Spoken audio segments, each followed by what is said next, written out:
This is the Horse Radio Network. This is episode 106 of the Dressage Radio Show, brought to you with the generous support of Equestrian Collections and Kentucky Performance Products.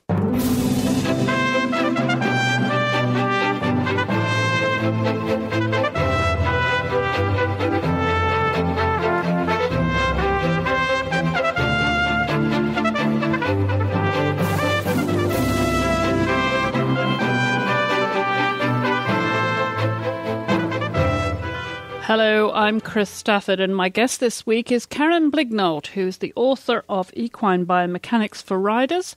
And we're also going to hear from Charlie Stevens, who's president of the Kentucky Dressage Association. And she's going to give us a report on the big show that they had at the Kentucky Horse Park this past weekend.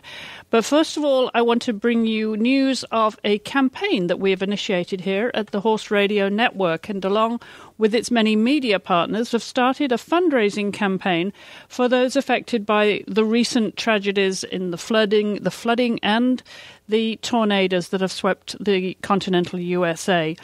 This initiative is called The Horse World Gives Back, and it begins with an online radiothon that will be broadcast live on Monday, June 6th from 6 till 9 p.m. Eastern at horseworldgivesback.com, and as well as many of our affiliate websites. So we encourage you to tune in and give what you can, no matter how small or large, towards the charities we have chosen. Glenn, Jamie and I will host this 3-hour radiothon, and we will learn firsthand some of the stories from the affected areas. Plus, we'll be joined by some of the top riders and clinicians in the world who will share their support for this campaign. So we hope you will join us on Monday evening. You can call in to 347-637-3238. That's the number to call to donate and participate in this radiothon. And that number, of course, will be on our website too at horseworldgivesback.com. And the second part of this campaign of the Horse World Gives Back is the Horse World Gives Back Retail Day, which is being staged on June the 7th. When 5% of every purchase at the participating equine retailers will be giving back to the charities that we've chosen. So if you're planning to buy anything over the next month, please do so on June the 7th at one of the participating retailers, and you will be helping those in need. All the donations will be channeled to those in need, as I said, via the Kentucky Horse Council's U.S. Equine Disaster Relief Fund and the Red Cross. So we hope you'll join us next Monday the 6th between 6 and 9 p.m. Eastern for the radiothon, the 3-hour radiothon at horseworldgivesback.com. and participate with your retailers, the retailers that are involved with this campaign, who will be donating the 5% of every purchase on the 7th of June. So my show this week, as I said, begins with Charlie Stevens, who is the president of the Kentucky Dressage Association, I should say, and they held their big show at the Kentucky Horse Park this weekend, CDI, as well as lots of national competitions. So I was able to catch up with Charlie and hear how that went. Well, Charlie, welcome to the show. I know you've had a very busy weekend with the KDA's Big Spring Show, and you had some different weather, didn't you, each day? Some in favour of the horses and then some in favour of the spectators. Yes, we did, Chris. Thank you so much for having us on. We really appreciate it, and certainly this show has grown leaps and bounds from, 350 rides, what seems eons ago, even just showing a 22.5% increase in number of rides from last year to this year. And everyone who came definitely got a good sample of Kentucky weather. They did, didn't they? Well, that's what we say, don't we? If you come to Kentucky, if you don't like the weather, just stick around 5 minutes. Isn't that what we say over here? Exactly. Well, let's set the scene. You were at the Kentucky Horse Park in the dressage complex there, which has how many arenas, Charlie? There are 5 arenas and accompanying warm-ups. So, a few of them are split, but it's a nice complex that needs some improvement. Well, we're going to talk about that part, the needs some improvement part, afterwards, because I know you've got some big plans to raise money to develop this complex, which is in a fabulous location. If anyone has not been to the Kentucky Horse Park, to the dressage complex there, even without the improvements that it's going to have, it's a really nice place to be, and I know your visitors enjoyed it. Let's talk about the weekend. How many classes did you have,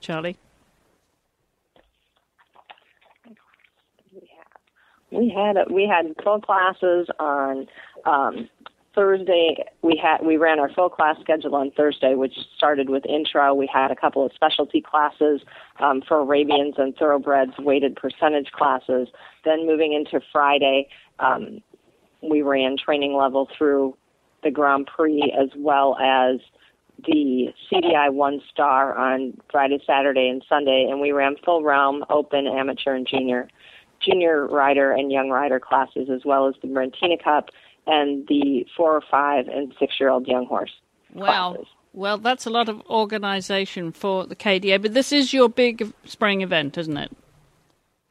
It has exactly used the perfect word. This has gone from being a horse show to being an event. It is a tremendous event, and it is a lot of fun.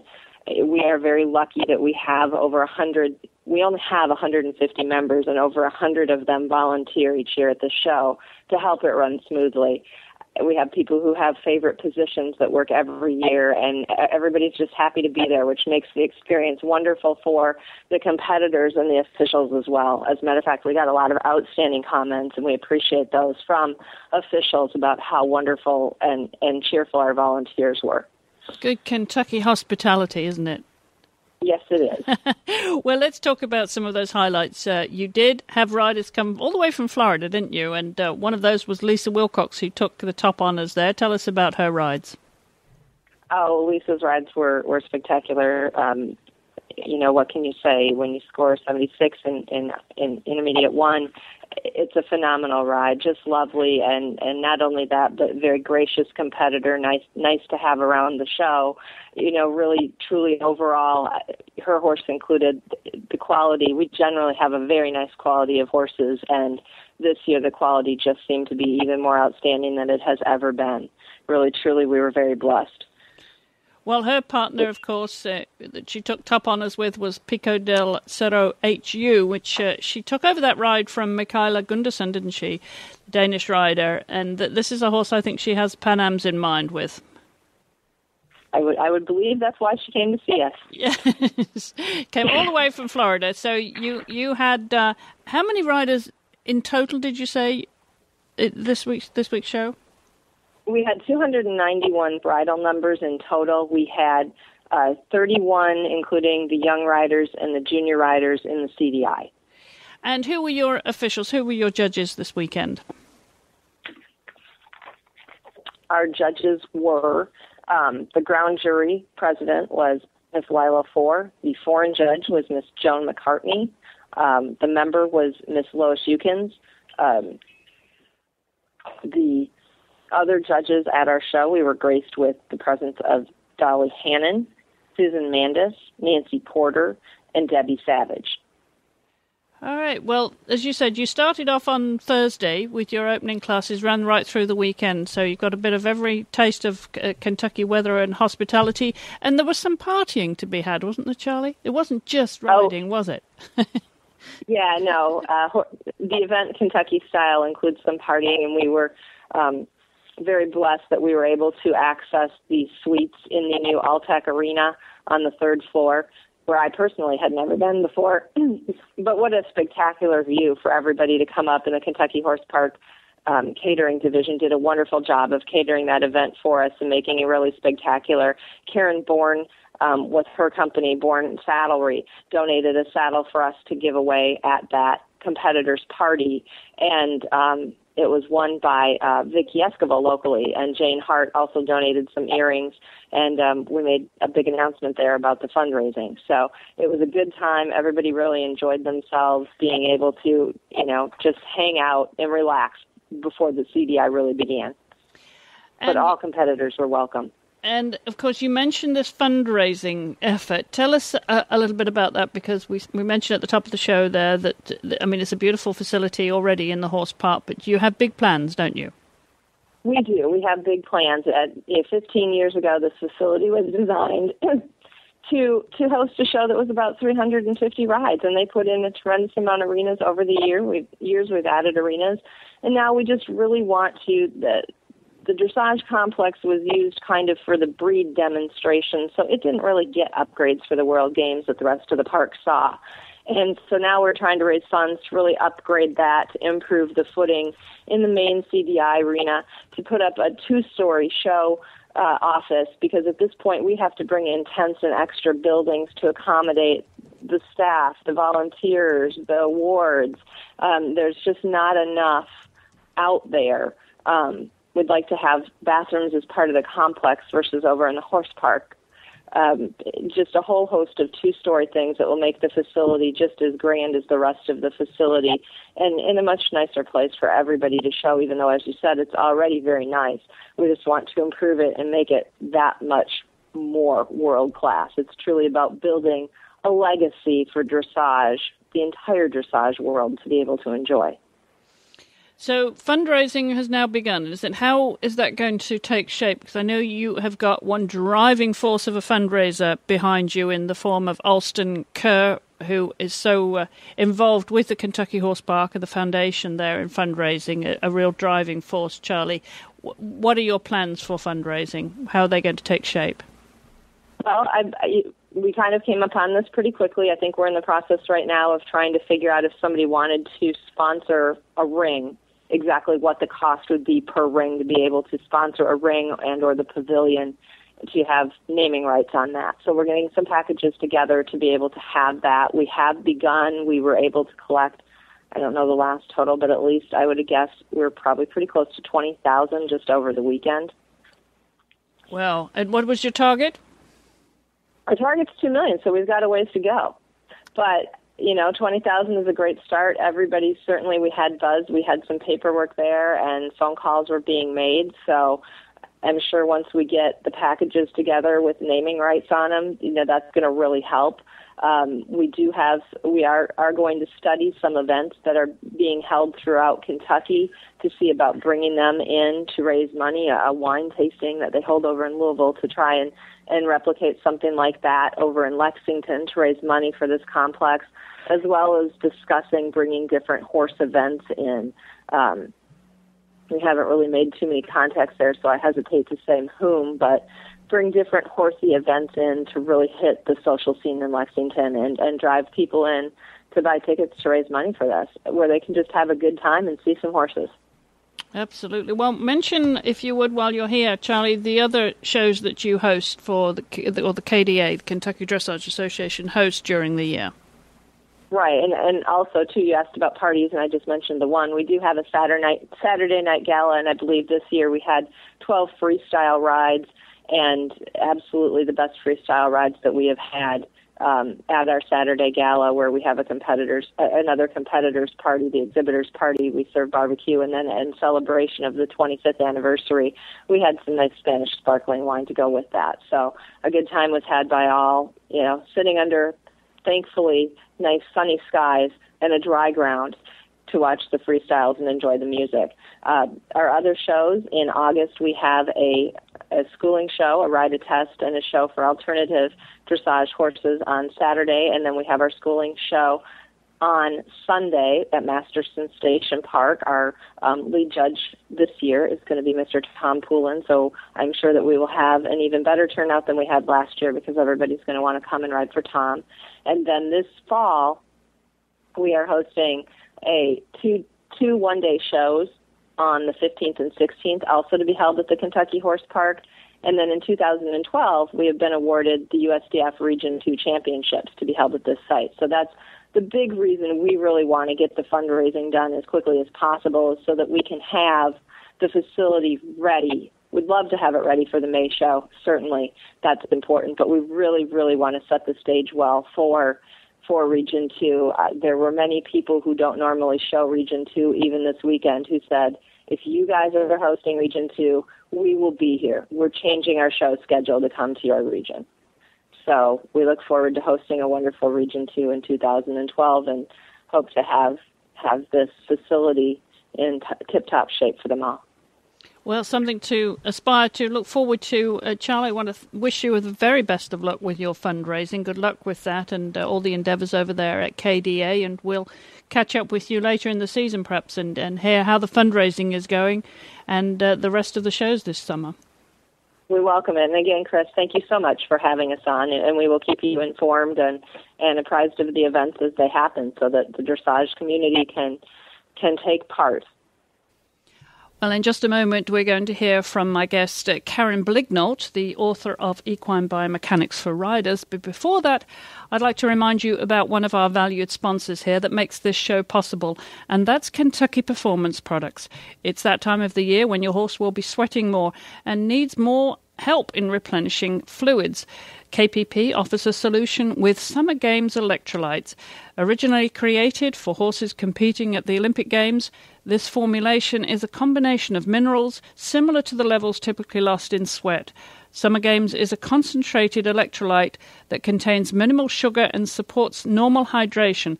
Plus, it's palatable and easy to feed. So help your horse beat the heat with Summer Games electrolyte.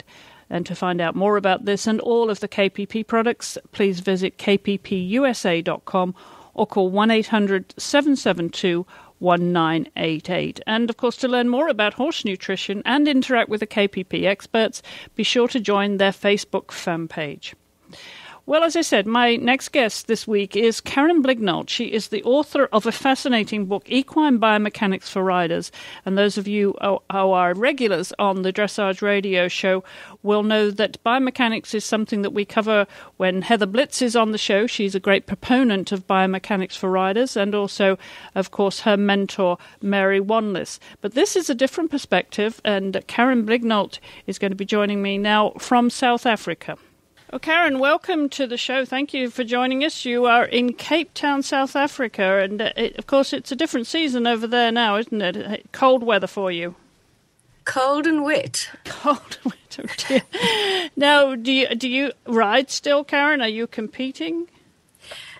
Yes, I am competing, but at the moment my horse is still recovering from an injury, so I haven't competed for a year, but plan to get onto it again about August.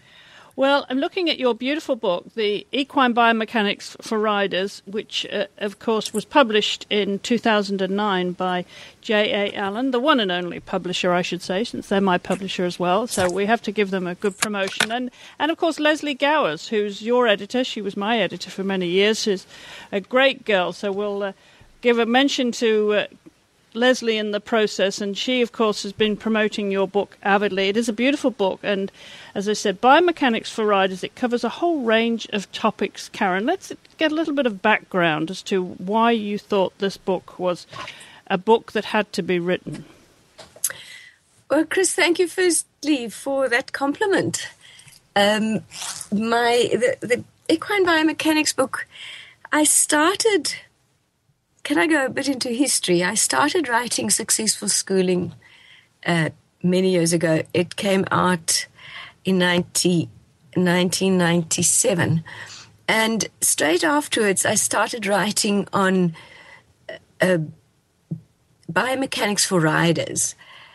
And I'd gathered over the years 900 pages, and I still haven't completed that book, which I can tell you about a bit later. But in the meantime, my husband said to me, he started doing yoga, and he said, what about doing a book on yoga for horses? And I thought he was completely crazy. But out of that developed stretch exercises for your horse. And I did that. I thought it would be a short book and that I should fit that in before I wrote what I feel is my magnus opus, which is not done yet. That came out, and then while in between, I was getting a little frustrated with certain concepts in riding, which I felt was just quite against natural biomechanics of the horse.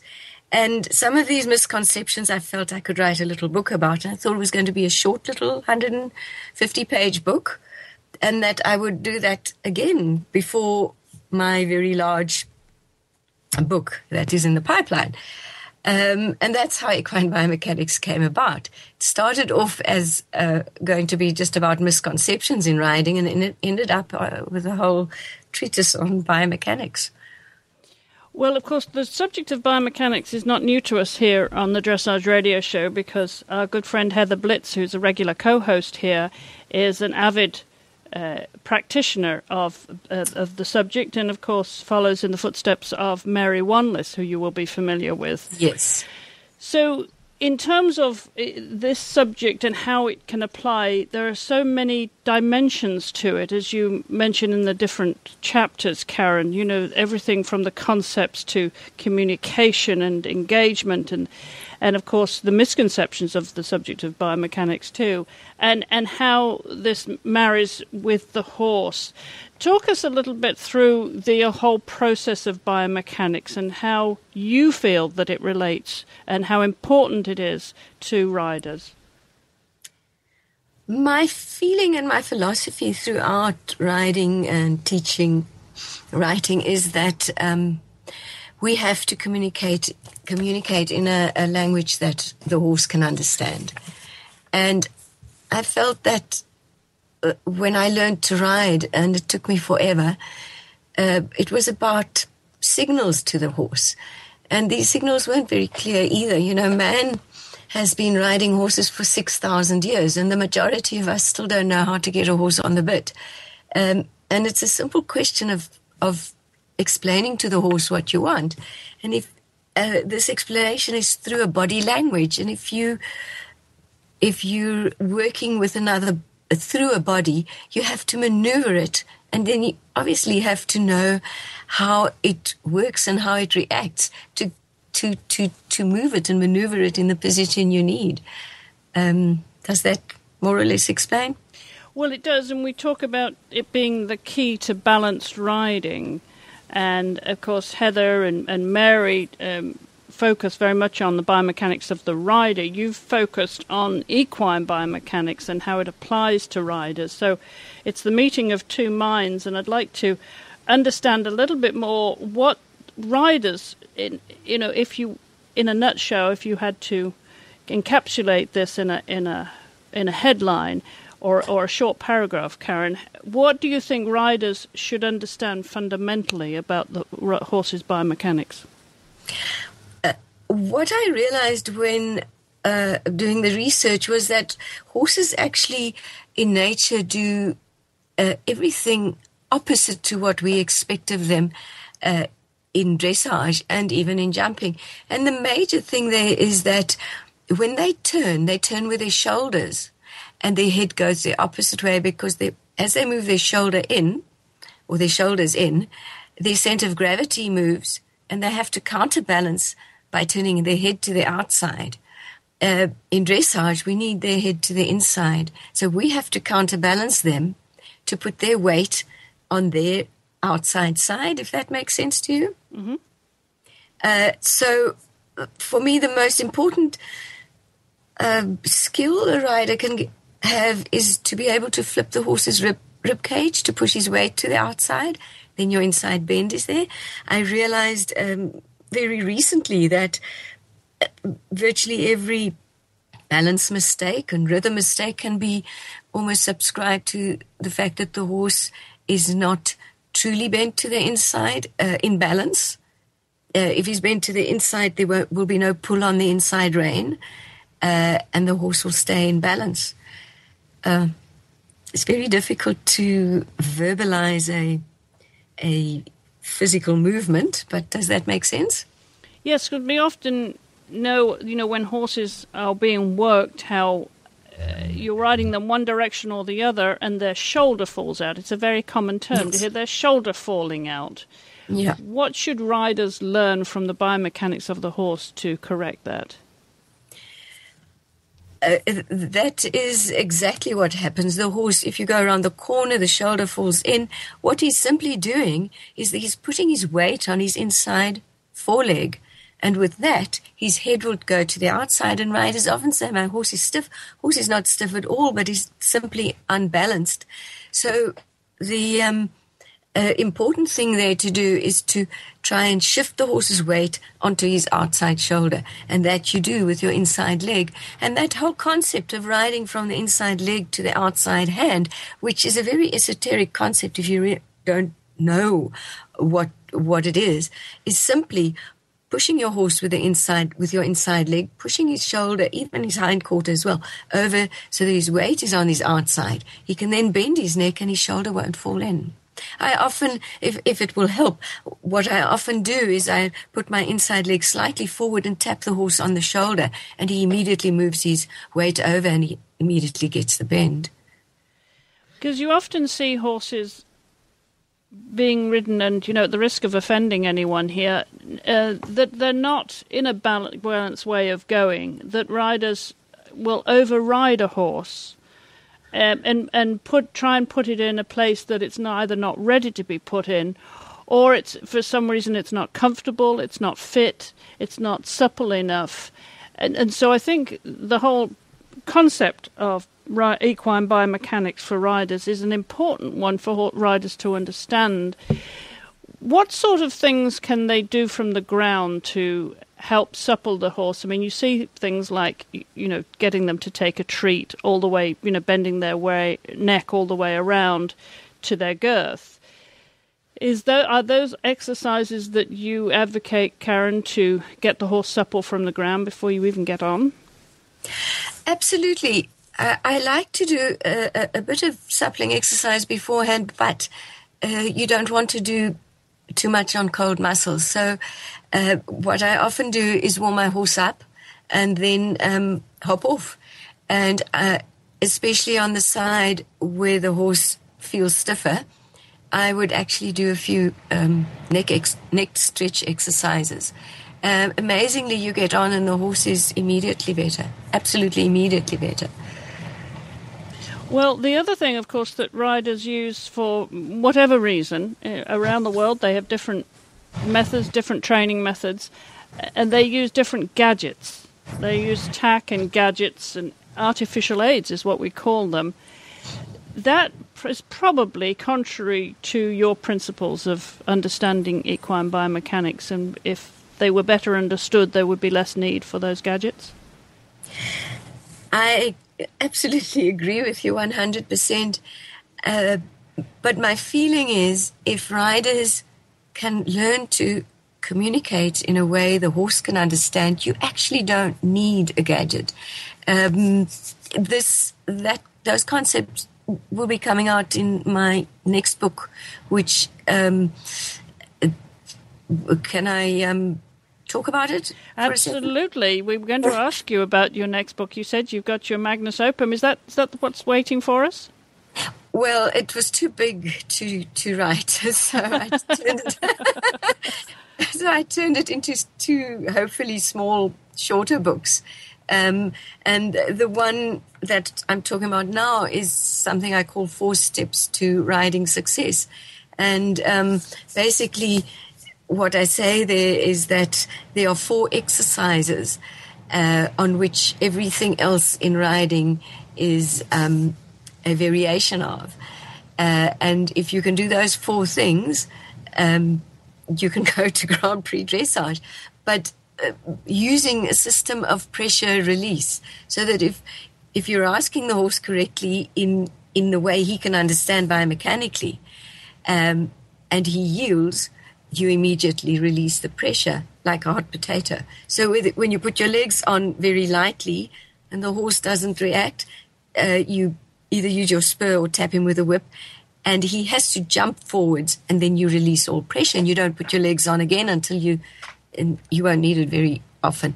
That's just a simple principle that everybody knows. It's classical, but we don't actually do it in a technique that is sustainable. I don't know why. We all learnt the principle, but I don't think it followed through completely.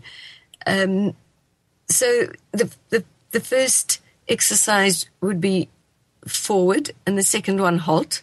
The third one is turn on the forehand to control the horse's hindquarters, and the fourth one is to walk straight with an inside bend.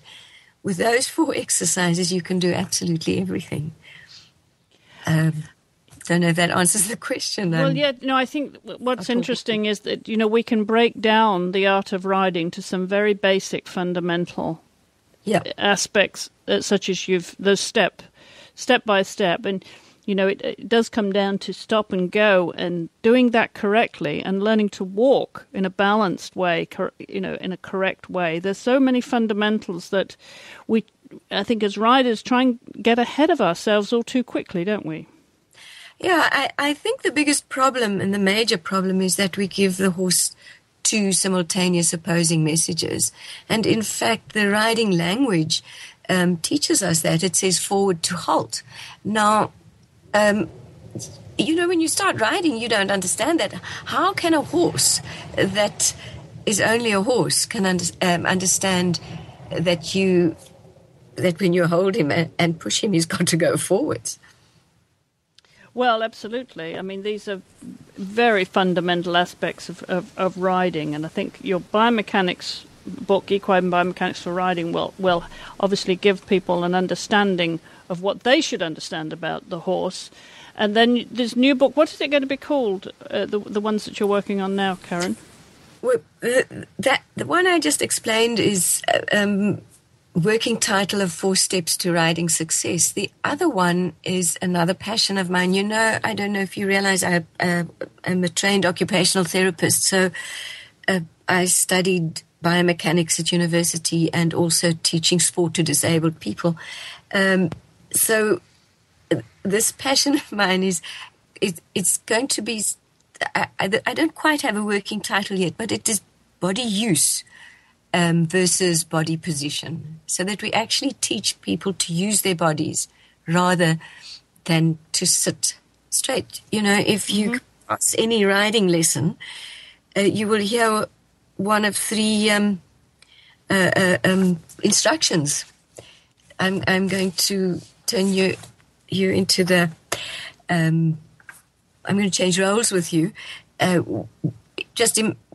What comes up in your head when I say 3 instructions that are continuously repeated in riding lessons? Exactly. They're the mantra of the conventional riding instructors, and this is something that you won't hear, if you were to work with somebody like Heather Blitz or Mary Wanless. They get away from that, which I think is where you're going. It's not those traditional instructions about heels down and hands, positioning, rider positioning. Yeah, and it's interesting you mentioned that your occupational therapy. I was going to ask you about that, and because you've worked with children, haven't you? And I'm curious as to how you have applied your knowledge in occupational therapy and that understanding of how disabled children relate to horses as well. Of course, that in itself has become, a therapeutic world, which speaks to volumes to the role of the horse, of course. Tell us a little bit about how you've related that background that you've had to what you know now about horses and working with horses, and the use of the body, of course, and not just where you sit in the saddle. As an occupational therapist, I worked primarily with cerebral palsy children and children with learning difficulties. Actually, just an interesting, maybe, the school I worked at in Durban was right next to a riding school, and the riding was my extramural activity. So I never got involved with riding for the disabled because I felt that I couldn't work my 8-hour day job with disabled children and use my recreation time, my passion for horses. I felt it would clash in a sense. But what happened is Molly Siverite came to Cape Town many years ago, and I had a lesson with her. I couldn't understand why it took so long to learn to ride properly. There's the learning to ride, which anybody can do within a week. You get on a horse and you ride. But then there's the art of riding, which I define as the ability to communicate with a horse. And that eluded me for so long. I finally realized it was because of the teaching of position rather than teaching of riding. And Molly Siverite came, and she had some very interesting methods that made me think along the lines of how we make spastic children move more naturally. And we used their automatic balance reactions, automatic writing reactions, and we'd position them and use gravity or position them in such a way that gravity doesn't have an effect on their muscles. And then I found that horses have the same automatic reactions, and if we can maneuver them in a position and then tell them, now you do something, you have a perfect success rate. The horse will immediately do what you ask if he understands what you want, unless he has a physical injury or has been abused or something like that.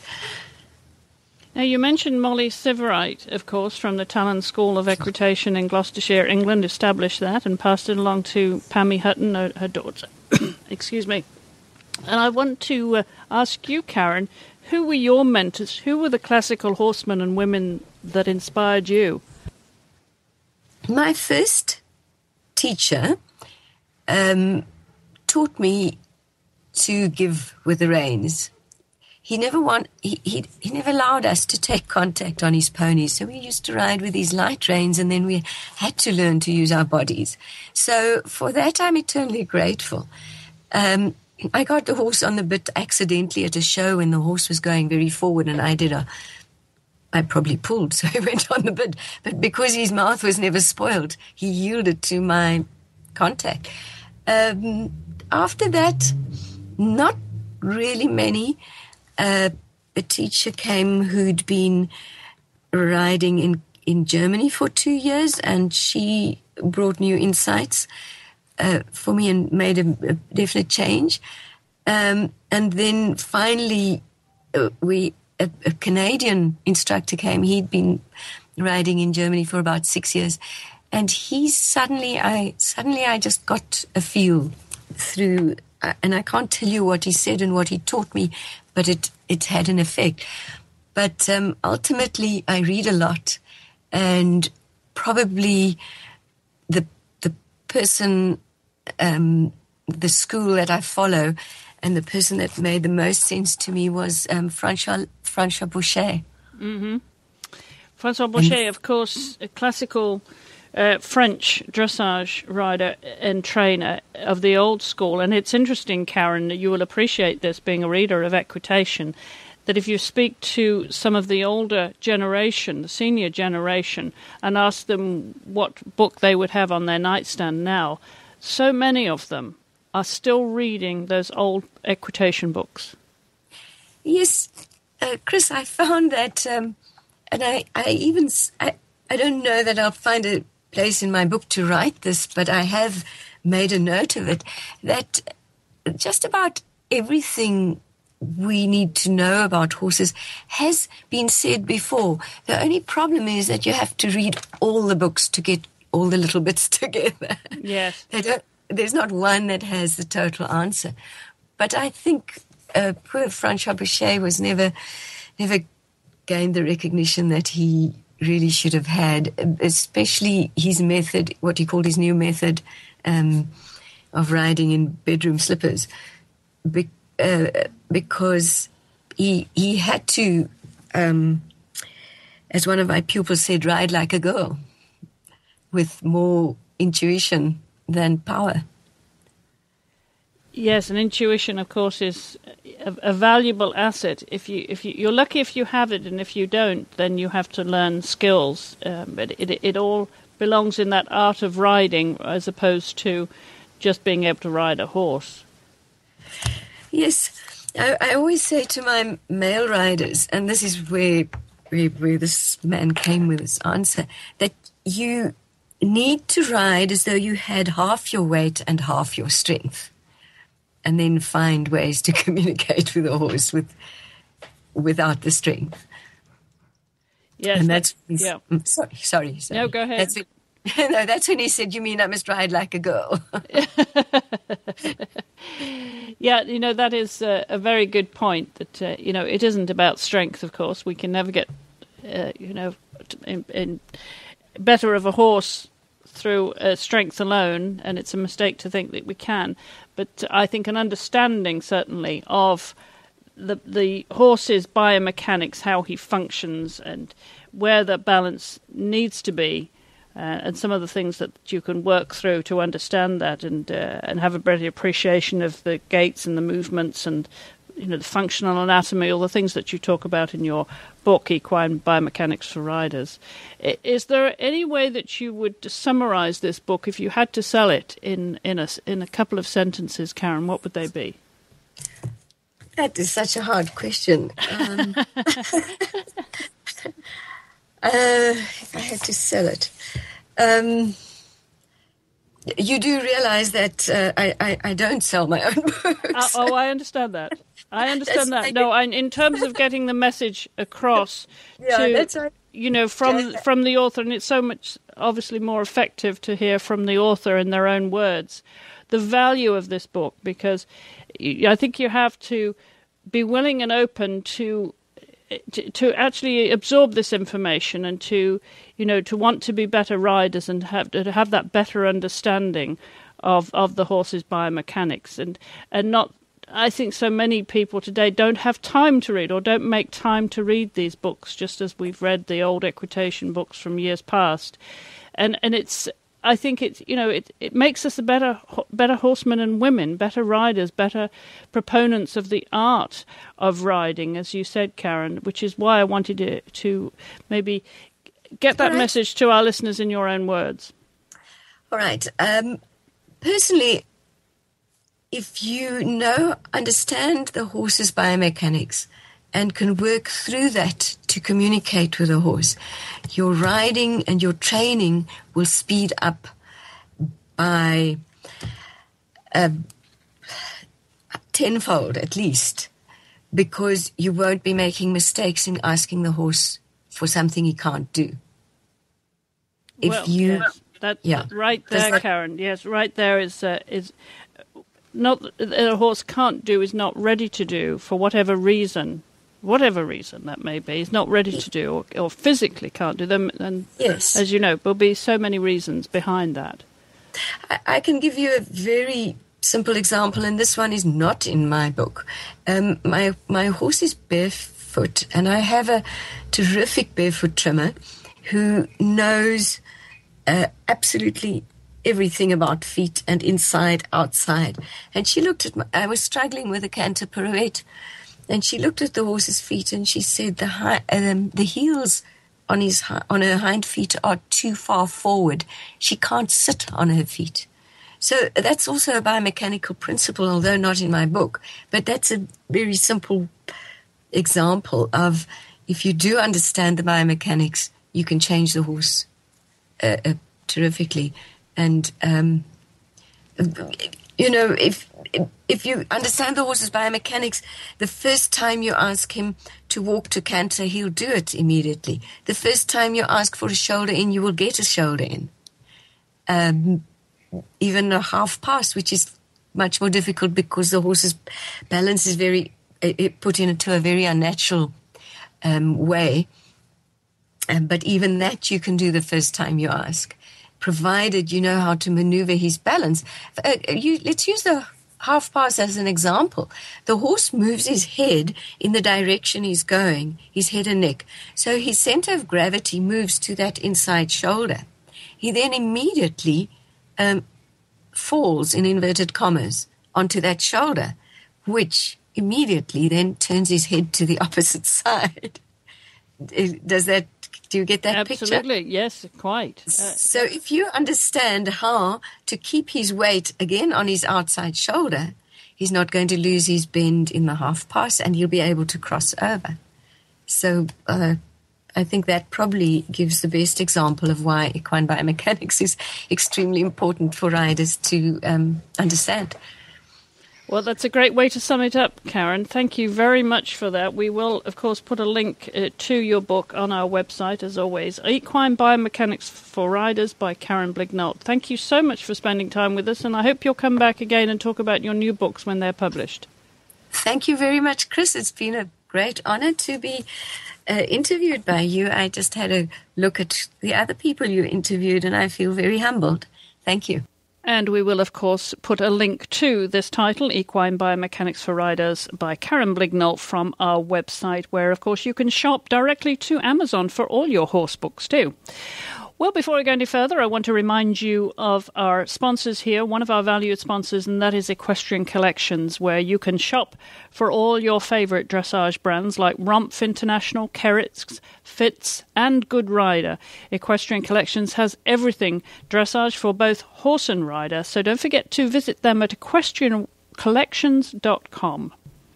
And I'd like to mention a relatively new listener to the Dressage Radio Show who left us a very nice message, and I spoke with Susan Olson from New Mexico. She is a big fan of Heather Blitz and also trains with Joni Bolton out there in New Mexico. She is catching up with all the episodes here on the show, loves Heather's tips, and loves to listen to the radio show when she's driving. She has a great commute each day, so she's glad to listen to us. And Susan, thank you very much for contacting us. We love to hear from any of you. Don't forget you can send me your emails to chris@horseradionetwork.com. And this week I'm introducing a new segment, and this is all in my effort to promote good horsemanship amongst all of the disciplines here that we represent on the Horse Radio Network. And this is with an extract from a book which offers a really nice quotes, and I'll be picking quotes from different titles as the weeks unfold here. And I'm calling this segment Words of Wisdom. So here's our first edition.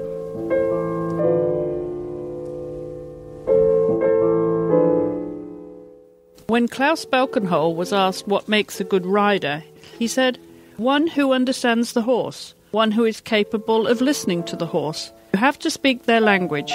When you ride, you have to know what this horse will allow or tolerate, and, more important, what they won't tolerate. A good rider is one who understands the half-halt. The rider has to close the hand and slow the horse, but then immediately release with the hand.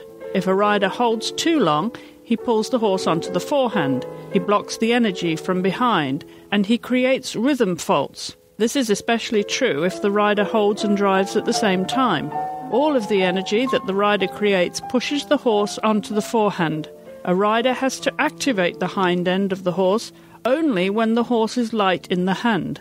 The rider must strive to drive the horse forward only when the horse is not pulling. A rider must explain to the horse that he must work more without running forward against the hand. In this way, the horse will relax in his back and maintain a nice, even rhythm." Dressage Masters by David Collins, published in 2006 by the Lions Press, describes the techniques and philosophies of 4 legendary trainers.